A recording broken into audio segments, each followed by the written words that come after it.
Hello, my name is John Kaiser, and this is a presentation about homosexuality and the discrimination of the LGBT community.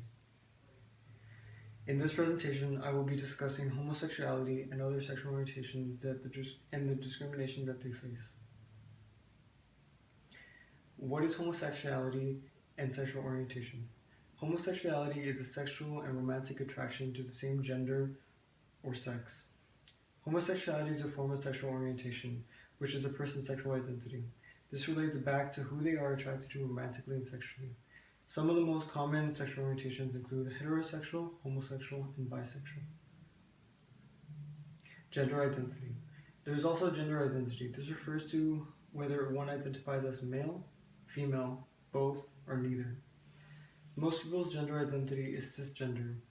This means that if they are anatomically male, then they identify as a male, and vice versa with women. Other gender identities include gender fluid, androgynous, agender, and transgender. Many of the people that identify as one of these sexual orientations or gender identities are often discriminated against by others in the community.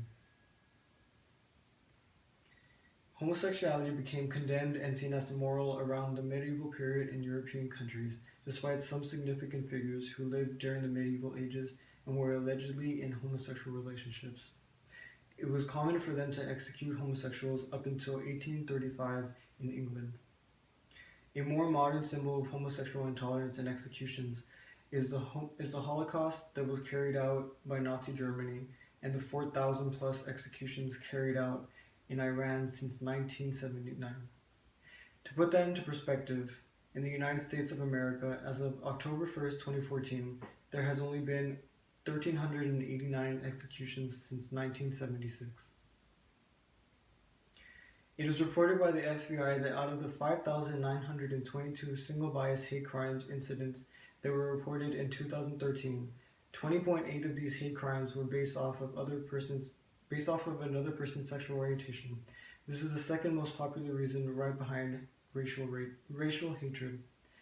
According to the Williams Institute on Sexual Orientation Law and Public Policy, 15 to 40% of homosexuals and transgender workers have experienced some form of discrimination in the workplace. According to the Center for Disease and Control and Prevention, suicide is the second leading cause of death among young people ages 10 to 24. Also, LGBT youth are 4 times more likely to commit suicide than their heterosexual peers, and questioning youth are 3 times more likely to commit suicide than their heterosexual peers. The LGBT community takes action. Despite all of this discrimination and intolerance that the LGBT community have faced throughout the history, they have still found ways to stay together as a community and find support for one another. One major way that they have done this is by having things that they call pride walks all across the world. There have been already 8 LGBT pride walks where the outcome was equal to or more to than 1 million. The most populous pride walk of all time was in Sao Paulo, Brazil, with a population of 3 million people. And this concludes my presentation. Thank you.